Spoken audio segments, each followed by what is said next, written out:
beginning, the dream was quite vivid and real. Much more real than the dull world of business that moves by day.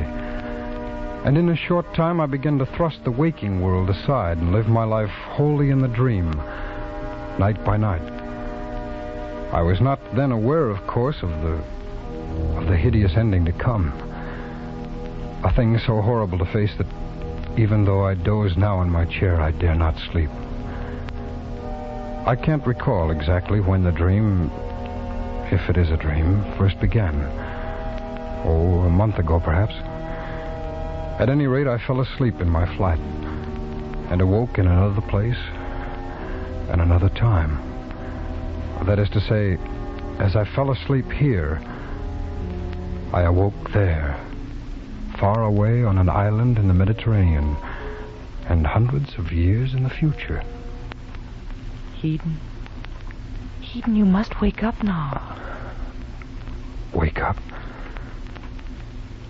But where am I? Here with me, of course. Oh, Eden, my dear, you've been dreaming. Oh, yes. Yes, I remember now. It was such a vivid dream. I thought I was a man living hundreds of years ago. Silly, but it took me a moment to shake it off. And was I there with you? In the dream, I mean. You're here with me now. That's the important thing. Has there been no word? Nothing has changed? Nothing. Otherwise, I should have awakened you. Good. Perhaps they've finally decided to leave us alone. I hope so. I couldn't stand much more of it. Our faces on every telescreen all over the world. Scandal criers saying things. It doesn't matter, Noma. It's over. We've left all that behind us in the north. We're going to be very happy here.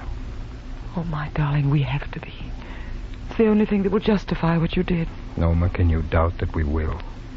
Come here. Look out through the glass wall there. Blue sea down below us, pale hills on the far-off mainland. Why, is there any more perfect place to be happy than here in Capri? And what of the woman you brought with you? Did you not perhaps give up too much for her? Pay too great a price? You're worth more than all of it, Noma. You make me feel very humble. You were the most powerful man on earth, Council Master of the Allied Nations of the North, the ruler of 1 billion people. 1 billion fools. Why, had they not been, they would have accepted you. They felt they had reasons? Reasons? Could not permit me to marry beneath my station now. I've given my whole life to them until now. Has a man no right to happiness, Noma? They follow their own desires. Why shouldn't I do the same for once? Why not, indeed? I've no answer for you, beloved. I'm proud and humble for what you did. But also a little afraid. Afraid of what? I don't know, Hedon, I don't know, but the Vicetel. Your pardon, Master Hedon. May I have your attention, please? Yes, go ahead. What is it? There is one here who desires to speak with you. I'll see no one. I've told you that. He tells me to say the white grasses grow tall in the north and reach above the snow. Hedon, it's a messenger from the council. Yes. Very well, send him up. What does it mean?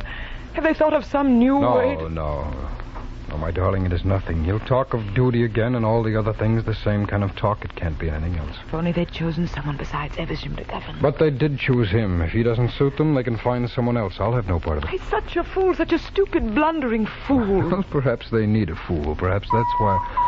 Oh, there's the messenger. Come in. I must beg you to pardon this intrusion, Master Hedon, but the council considers the matter of the greatest importance. It's all right. Now, what is it you wish? If we could speak alone, perhaps. I have no secrets from the lady. She knows everything. Now, what is it? I am empowered by the council to ask you to return at once and take charge of the government again. Alone? Yes, that would be required, of course. Then the council wastes my time and theirs. But there have been new developments. Evesham already has begun the moves we've always feared he would. That no one but you can stop this madness, this foolish ambition of his. Then more's the pity. for I do not choose to do anything about it. You know what it means, of course. I know nothing of the affairs of government. I am a private citizen engaged in seeking happiness. Master Eden, do you believe that one man can work out his fate apart and separate from the fate of all mankind? You may leave now. You may go back and tell the consul that I have no concern in their problems now or ever. Very well, Master Eden. But if you should decide differently, decide quickly, for there is very little time. Oh, Eden, is it true? Will it really come to that? Probably the South and the East are not easily bluffed. But war. Loose in the world again for the first time in 100 years. War again. They don't know what it is. No, they don't. They've never seen it. Eden, you can't let it happen. No, my darling, I've made a choice and it's final. If it comes to war and the whole world falls in ruins, then I'll live on in the ruins. But I'll live there with you. That's final. Oh, Eden, I'm afraid.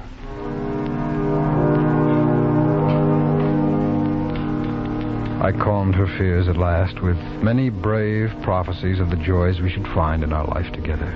And as we talked and watched the sun sink finally in the waters of the quiet sea, the blusterings of Evesham seemed far away, and the threat of war no more than a part of some nightmare. At a late hour, we fell asleep.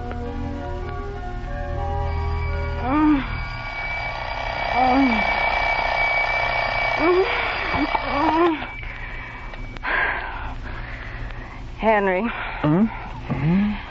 Henry, wake up. I said wake up. Can't see why you always have to wait for me to shut off that clock. Sorry, dear. I was dreaming. Dreaming, indeed. Now get yourself dressed. You want to be late again this week? Good chance of war. I don't know just what I can do about it.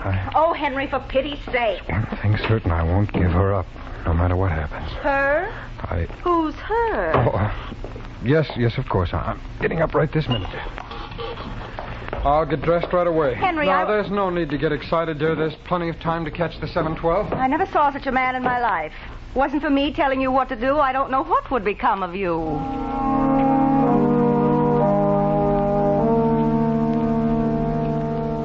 All that day at my office, I kept thinking about the dream.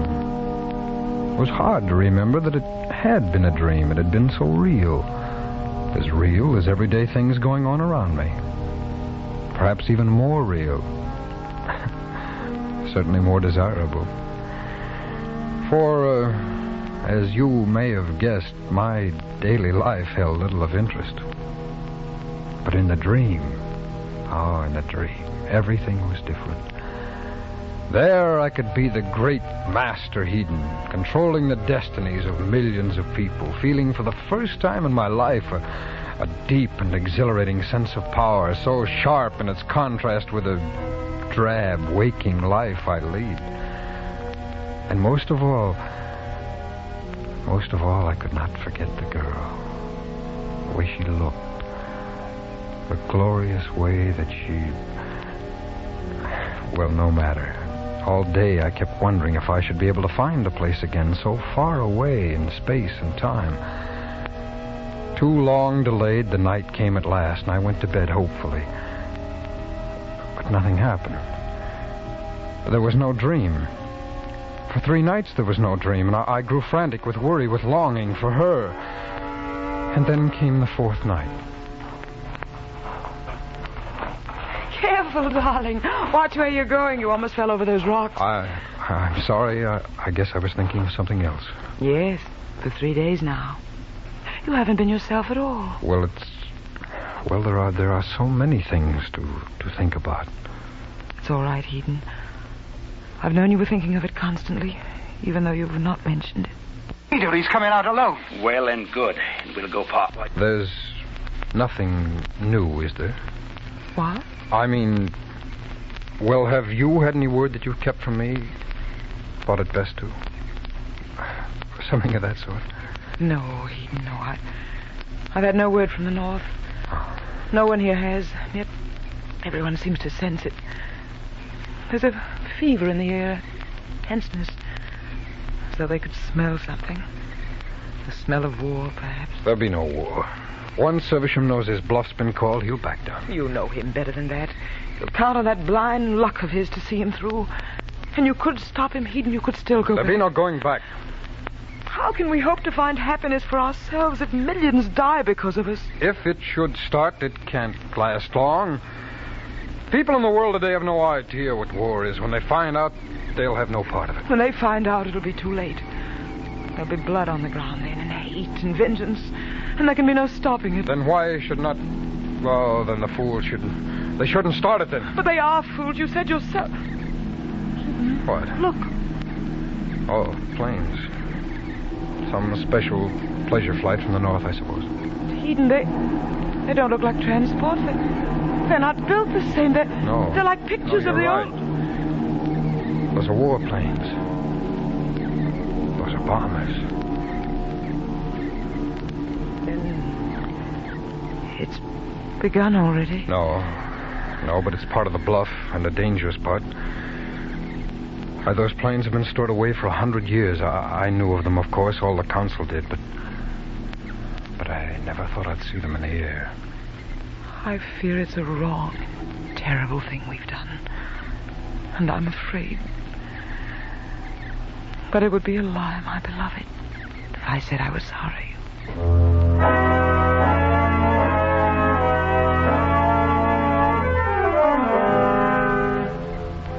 No more warplanes came to Capri in the next 2 days.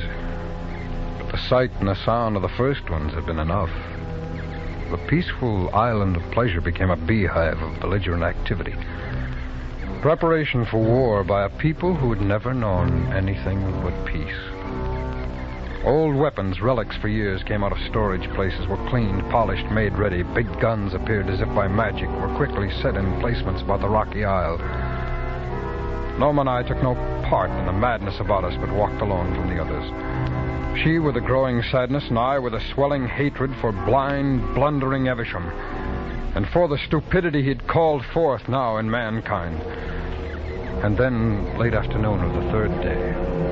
But why? Why do they act as if they might come here, Eden? If there were a war, it could never reach to Capri. Who knows why they act or what they think? There's no reasoning in them. They're like sheep, anxious to get their throats cut and have it over with. It was all so beautiful, Eden. Oh, Norma, it still is. All this has nothing to do with us. We've turned our backs on it. What they do now is their own concern. This can't touch us. So terrible to think about. Eden, look. Planes have come back. Yes. Coming over the hills there. He's still playing the same old game. Oh, how long can that blundering Evesham hope to... Norma, these are not the same ones. What do you mean? I know the shape of these. These are warplanes from the south. Then, oh no, it can't mean anything. Was that what they call a bomb? That was what they call war. War. Eden, I want to see it. All its horror and idiocy. No. I want to see it. Not too close to the window, Norma. Look, down there by the edge of the water. Where the little pavilion was, Eden. There's nothing but broken rocks and smoke drifting up. Yes, that's where the first bomb went. But why should they wish to destroy a little summer pavilion? An accident. They were trying there for the docks. We swam there every morning. Do you remember how clear and how clean the water was? There must be blood in it now. Norma, there's no good in that kind of thinking. This is what they chose. Now they've got it. They couldn't have known it would be like this. Perhaps not, but that can't be helped now. It's too late now for them ever to turn back. How could they ever? Eden, look! Norma, get back! Look, Eden, that plane. Along the beach. The whole promenade. Hundreds of people and children, too.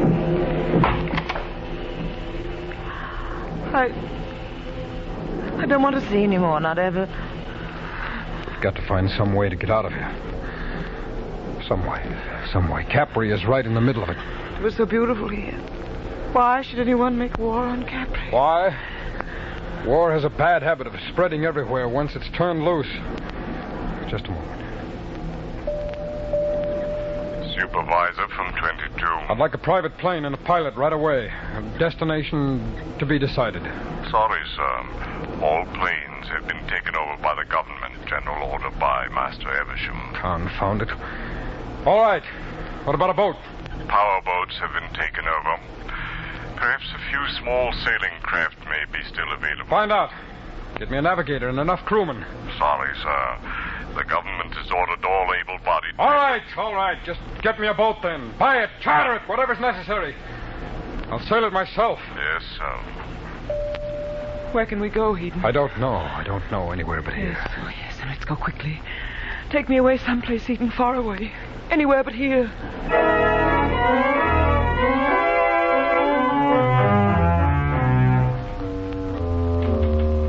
Then flight. Days of flight from stolid death in his military boots who tramped always just behind us. Never far away. I fought to stay asleep. To stay with my dream. To stay with Noma. I cursed each time I awoke. I simply can't understand you, Henry. You moon around the house like a lovesick calf. Haven't been to the office in 3 days. Don't you have any consideration for your job or for me? Do you want to see us kicked out into the street like tramps without a cent to our name?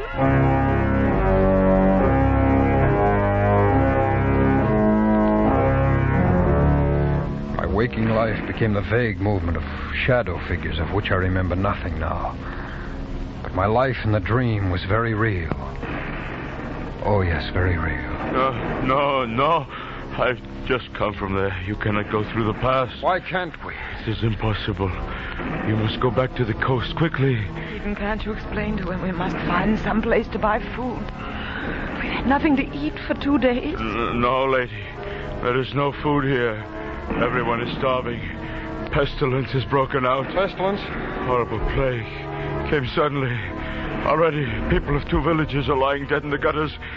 Spreading very quickly. Come, Noma. Let's go back to the boat. We tried first to land somewhere along the southern shore of the Mediterranean. We found it everywhere the same. In some places, the people were dying of disease and starvation. In others, they were dying of bleeding burns from the flame of war. But always they would die. Eden, everywhere we go, we find dead bodies. More and more all the time. What's happening? Has the whole world gone mad? Is the whole world dying? Back again to the north and a landing on the peninsula. Then pushing our way overland, trying to find some haven in a world intent on smashing itself to bloody fragments. Fleeing from the idiot fury around us and being blocked at every turn. You cannot go there. You must turn back immediately. Why? Why must we turn back when there's no place left to go back to? Back where? That I cannot tell you. But if you go farther, you will die. They have used poison gas, and the area is contaminated over hundreds of miles. I've seen people die from it. It is not a pretty sight. Death everywhere. Of course, if you would like to stay here, I'm sure we can take care of that pretty little throat of yours. Yes, indeed, we can.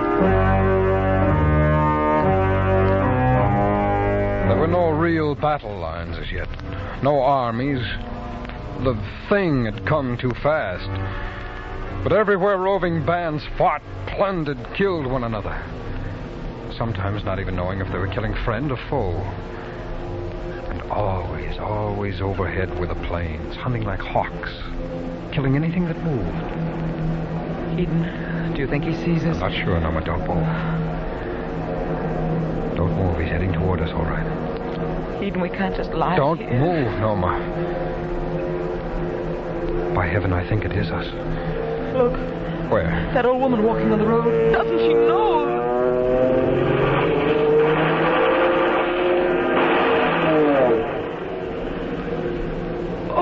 Oh, Eden, horrible.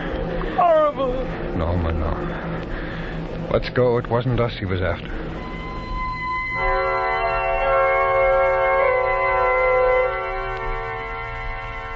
And so, for love and for reason, On, day after day, we fled from the monster stupidity of war. Till at last we could flee no farther.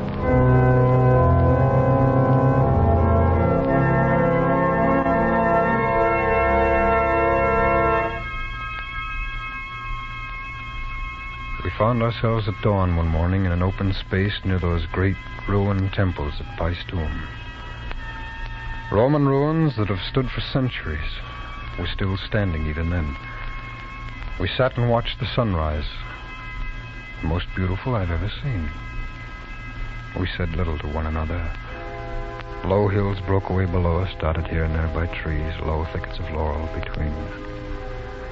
The great stones of the temples above us were pale pink in the morning sun, and the silence was everywhere. Silence and a false feeling of peace. This morning, looking out there, one would never know. Oh, it's beautiful. But we can't stop here no more. We're only hours away from it now. How much farther, Heaton?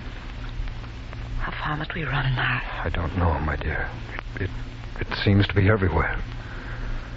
Sometimes these last few nights, I've looked up at the stars and I thought, all of this is happening because of us.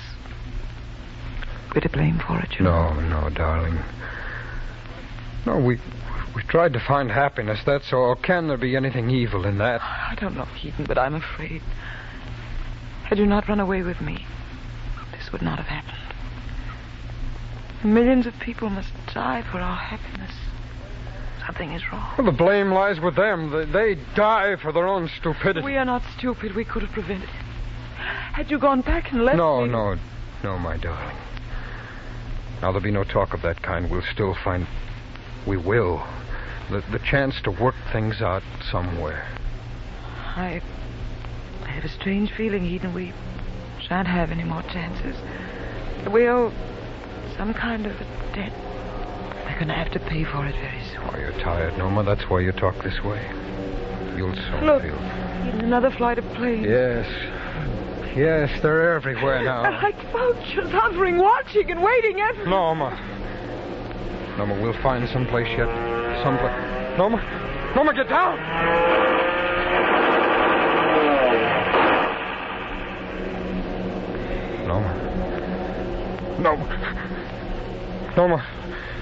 Norma, you all right? Eden, I love...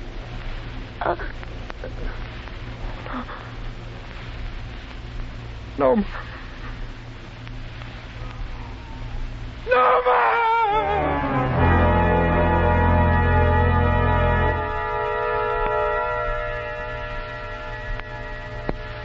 I sat there on the ground for hours,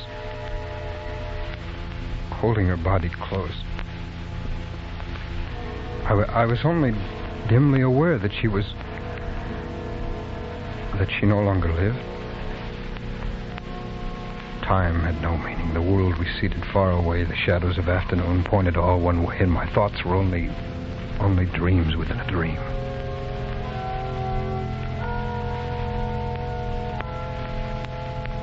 I must have stared at them for several minutes, not realizing who they were, watching them approach through the bushes. Before they came within yards, before it struck me suddenly, those uniforms. They were soldiers of the South and the East. With only one thought in mind, I jumped to my feet and ran toward them.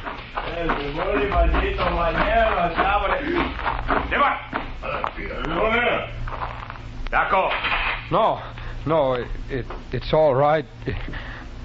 It's all right. You don't need those guns. I mean no harm.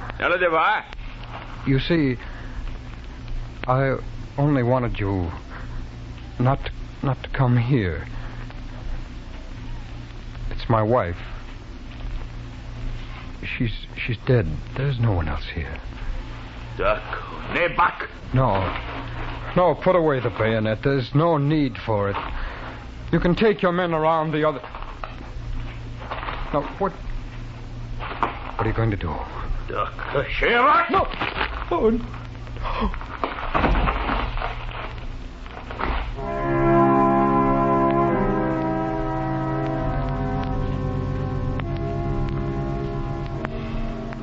lay there on the ground for a long time after they left.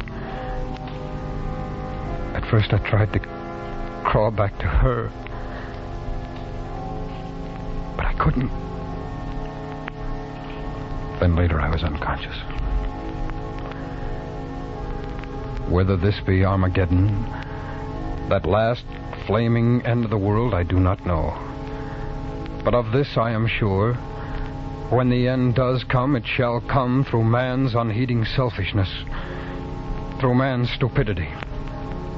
For when man stood up and learned to think and was no longer an animal, he became one with the gods, and like the gods must take heed of the fate of mankind. This I know.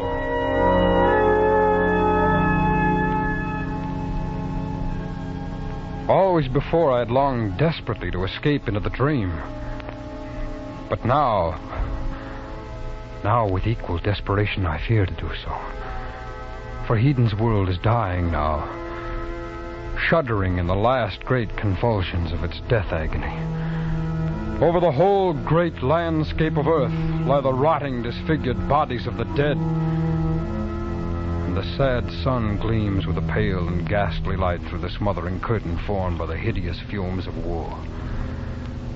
The moans of the half-dead swell up from the plains of earth, fill the vast emptiness of the heavens, and go unanswered. Starvation, pestilence, war and death. The whole world is dying.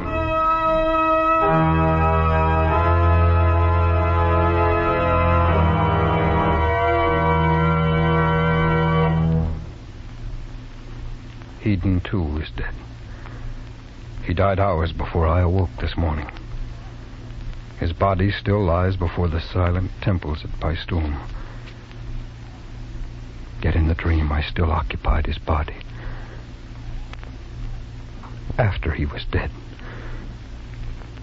great vultures came and tore with their beaks and claws, and I was still conscious. I was still conscious. Now tonight, because of that, though I grow faint with weariness, I dare not go to sleep. In the name of heaven, how long will the dream go on?